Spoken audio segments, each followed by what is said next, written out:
आज हम BSc part third के मैथमेटिक्स पेपर थर्ड जिसमें सी प्रोग्रामिंग है के बारे में पढ़ेंगे। सी भाषा का विकास अमेरिका की बेल लेबोरेटरी में डेनिस रिच ने 1972 में किया था। सी एक उपयोगी भाषा है। इससे विज्ञान एवं व्यापार संबंधी सभी कार्य किए जा सकते हैं। ये ऐसी लैंग्वेज है जिसमें सिस्टम सॉफ्टवेयर भी बनाए जा सकते हैं और एप्लीकेशन सॉफ्टवेयर भी बनाए जा सकते हैं। बाकी ज़्यादातर लैंग्वेज में या तो सिस्टम सॉफ्टवेयर के लिए होती है या एप्लीकेशन सॉफ्टवेयर के होती है। सिस्टम सॉफ्टवेयर कंप्यूटर को चलाते हैं, एप्लीकेशन सॉफ्टवेयर उस पर हम काम करते हैं। जैसे विंडो एक सिस्टम सॉफ्टवेयर है, ऑफिस, एक्सेल, ये सभी की सभी एप्लीकेशन सॉफ्टवेयर है। सी भाषा को समझने के लिए हमें प्रवाह सचित्र, फ्लो चार्ट्स, क्लन विधि तथा सी भाषा की प्राथमिकी जिसमें ऑपरेटर, सैंकारक, एक्सप्रेशंस आदि आते हैं का अध्ययन करना पड़ेगा। सबसे पहले हम इसमें प्रवाह सचित्र, फ्लो चार्ट्स का अध्ययन करेंगे। फ्लो चार्ट्स क्या होते हैं? जैसे हम दैनिक जीवन में कोई भी कार्य करते हैं तो उसकी एक रूपरेखा तैयार करते हैं। जैसे कार्य को प्रारंभ करना, संपन्न करने की प्रक्रिया और कार्य की समाप्ति। यदि किसी कार्य को किसी दूसरे व्यक्ति से संपन्न करवाया जाता है तो उसे निर्देश देने पड़ते हैं। इस कार्य को किस क्रम में संपन्न करवाना है। जैसे हमें जयपुर जाना है तो जयपुर के लिए किससे जाएंगे? बस से, ट्रेन से, कितना टाइम लगेगा, वहाँ पे कितना काम करना होगा, कब वापस आना होगा। तो इस तरह की जो पूरी प्लानिंग है वो हम फ्लो चार्ट में करते हैं। अब देखिए, इसमें फ्लो चार्ट में कुछ सिंबल्स होते हैं। यदि किसी कार्य को कंप्यूटर द्वारा संपादित करवाना है तो उसे क्रम से निर्देश देने पड़ते हैं। इन निर्देशों के क्रम को प्रोग्रामिंग कहते हैं। सबसे पहले इन निर्देशों को चित्र के रूप में प्रदर्शित करते हैं जिन्हें प्रवाह सचित्र कहते हैं। अब किसी भी प्रोग्राम का सबसे पहले स्टार्टिंग होता है, फिर उसमें कोई इनपुट दिया जाता है या कोई सूत्र लिखा जाता है, फिर उसके बाद में उसकी कैलकुलेशन होती है, प्रिंट लेते हैं उसका, और फिर एंड होता है। तो किसी भी प्रोग्राम में प्रारंभ या अंत को या तो इस तरह के आयत से, इसको प्रारंभ और इसी को अंत, या इस आयत के दोनों एंड जो होते हैं, दोनों सिरे जो होते हैं, वो राउंड कर देते हैं। तो इसको हम इस तरह से स्टार्ट और एंड को दिखाते हैं। इसमें ये इस तरह से कर देते हैं। दूसरा, ये ओवल शेप में भी लिखते हैं इसको, स्टार्ट और एंड का। अगर कहीं पे बीच में कुछ नहीं लिखा हुआ, किसी प्रोग्राम में या फ्लो चार्ट में ऐसा बना हुआ है, इनमें से कोई सा भी बना हुआ है, या तो आयत बना हुआ है, या इस तरह का बना हुआ है, या इस तरह का बना हुआ है, तो इसको हम कहते हैं कि ये या तो स्टार्टिंग है या इसकी एंडिंग है। अब जैसे कोई प्रोग्राम देना है हमें किसी सूत्र से कोई कैलकुलेशन करनी है, तो उसको हम किस में लिखेंगे? उसको भी हम इस तरह के इस आयत में लिखेंगे। इसमें या तो प्रोसेसिंग होती है या फॉर्मूला दिया जाता है। कैलकुलेशन भी इसी में ही होती है। जैसे सिंपल इंटरेस्ट कैलकुलेट करना हो तो मूलधन गुणा ब्याज गुणा दर अपॉन 100, वो इसमें दे देंगे। या दो संख्याओं का जोड़ करना हो, जैसे जेड दे रखा है आपको, x + y का जोड़ करना हो तो वो इसमें दे देते हैं। जितने भी सूत्र दिए जाते हैं वो सब इसमें देंगे। फिर इससे पहले जैसे सिंपल इंटरेस्ट कैलकुलेट करते हैं हम, तो सिंपल इंटरेस्ट का फॉर्मूला होता है PRT अपॉन 100। सी प्रोग्रामिंग में हम इसमें इसको मल्टीप्लिकेशन को स्टार से लिखते हैं, तो ये आ गया PRT अपॉन 100। अब ये कहता है कि इसके लिए हमें तीन चीज़ें चाहिए सिंपल इंटरेस्ट के लिए। एक तो P चाहिए, एक R चाहिए और एक T चाहिए। तो इनको जब इनपुट देते हैं हम, ये तीनों संख्याएं देनी पड़ेंगी, तो उसको हम कहते हैं इनपुट या निवेश। फिर जब कैलकुलेशन हो जाएगी उसके बाद में क्या आएगा? सिंपल इंटरेस्ट आ जाएगा। इसको हम कहते हैं आउटपुट या निर्गम। ये होता है निर्गम। और ये होता है निवेश।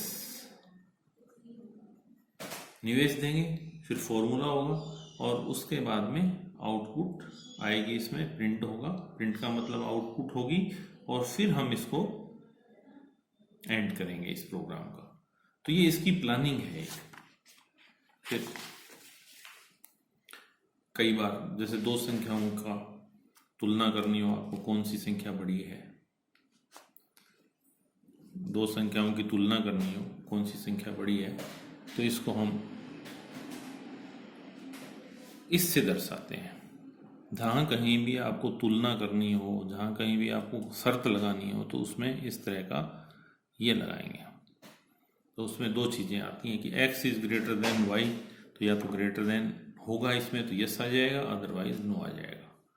तो इसके इस तरह का ये लगाते हैं हम इसमें निर्णय या शर्त के लिए। फिर प्रोग्राम किस डायरेक्शन में चल रहा है उस डायरेक्शन के लिए इस तरह की एरो लगाएंगे। यदि नीचे चल रहा है तो इस तरह का लगाएंगे, इस डायरेक्शन में चल रहा है ऐसे लगाएंगे, इस डायरेक्शन में चल रहा है ऐसे एरो लगाएंगे। फिर कई प्रोग्राम बहुत लंबे होते हैं, मान लो इस एक पेज पे नहीं आए, दूसरे पेज पे करना पड़े, तो हम इसको कनेक्टर कहते हैं, अनुयोजक कनेक्टर। इससे जोड़ देते हैं और इसमें कोई भी जैसे ए लिख दिया तो आगे जो प्रोग्राम शुरू होगा वो ए से ही होगा और आगे चलते रहेंगे। इसमें फार्मूला लिखना हो, इनपुट करनी हो, आउटपुट करनी हो, तो ये यहाँ से जुड़ेगा। अब हम इसके कुछ एग्जाम्पल्स लेंगे, एग्जाम्पल्स करते हैं हम इसके कुछ। कि एग्जाम्पल्स के लिए सबसे पहला एग्जाम्पल हम लेते हैं कि साधारण ब्याज ज्ञात करने का प्रवाह सचित्र बनाइए। जैसा कि अभी मैंने बताया, साधारण ब्याज में क्या क्या चीज़ें चाहिए हमें। एक तो पी चाहिए, मूलधन, आर चाहिए, रेट क्या है उसकी, दर क्या है, टी चाहिए, कितने टाइम के लिए दिया है। तो ये सारी चीज़ें चाहिए इसमें, पी मूलधन, आर दर, टी समय। तो इसका हम एक प्रवाह चित्र बनाते हैं। किसी भी प्रवाह चित्र का स्टार्टिंग या एंड जो होता है वो अभी बताया था आपको कि स्क्वायर से होगा या राउंडेड एंड से होगा। तो हमने इसमें राउंडेड एंड ले लिए, इस तरह के ले लिए, ये वाले स्टार्ट और एंड। ये स्टार्ट है और ये प्रोग्राम का एंड है। अब इसमें तीन चीज़ें लेनी पड़ेंगी फार्मूले में देने के लिए, पी, आर और टी। मूलधन, पी इसमें है मूलधन, आर दर और टी समय।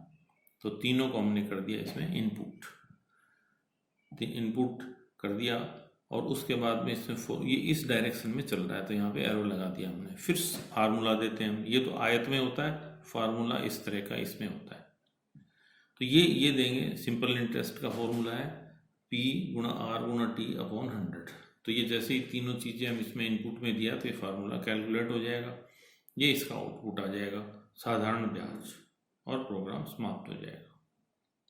तो स्टार्टिंग और एंड दो पार्ट तो ये हो गए इसके, इनपुट आउटपुट दो पार्ट ये हो गए, एक फॉर्मूला। कहीं कंडीशन भी हो सकती है इसमें, बीच में किसी प्रकार की कंडीशन भी हो सकती है। फिर दूसरा एग्जाम्पल हम करते हैं इसी में कि तीन संख्याओं ए बी सी को पढ़ने तथा उसके जोड़ को ज्ञात करने का प्रवाह सचित्र ज्ञात कीजिए। पढ़ने का मतलब है इनपुट, रीड का मतलब होता है इनपुट। तीन संख्याएं हमें दे रखी हैं ए बी सी, पहले इनको रीड करवाना है, फिर इनका जोड़ करना है। जोड़ होता है x plus Y plus Z, तीनों संख्याएं यहाँ पे ली हमने, तो ये हो जाएगा a प्लस बी प्लस सी, ये इसका फॉर्मूला हो गया।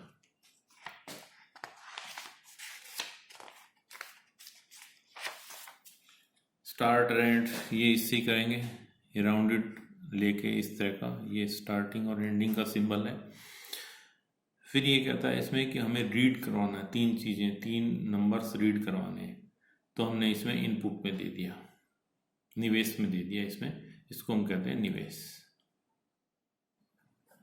ये इसको रीड करेगा, तीनों संख्याओं को इसने जोड़ दिया। फिर फॉर्मूला इसमें देते हैं इस तरीके में, तो ये फॉर्मूला आ गया sum is equal to A plus B plus C. फिर ये इस डायरेक्शन में चल रहा है, इसका सम को प्रिंट करवा दिया और इसको हम प्रोग्राम को यहाँ रोक देंगे।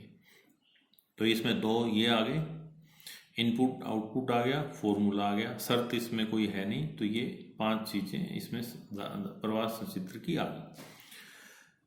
कल हम इसमें 2 संख्याओं में बड़ी संख्या का ज्ञात करने के लिए प्रवाह सचित्र ज्ञात करेंगे, फिर 2 की बजाय 3 संख्या ले लेंगे, 3 संख्याओं में बड़ी संख्या ज्ञात करने के लिए प्रवाह सचित्र ज्ञात करेंगे, और फिर हम इसमें किसी भी द्विघात समीकरण ax² + bx + c = 0 के मूल ज्ञात करने के लिए प्रवाह सचित्र ज्ञात करेंगे। तो इसमें आप सिंबल्स जरूर याद रखेंगे, स्टार्टिंग और एंडिंग के लिए ये है, इनपुट आउटपुट के लिए सेम है, ये इसके लिए है, फॉर्मूले के लिए, प्रोसेसिंग के लिए, और यदि कोई शर्त दे रखी हो तो उसके लिए ये इस तरह का होता है, और ये इसका कनेक्टर है। अगर कोई प्रोग्राम बड़ा हो तो उसको कनेक्ट करने के लिए आगे चाहिए ये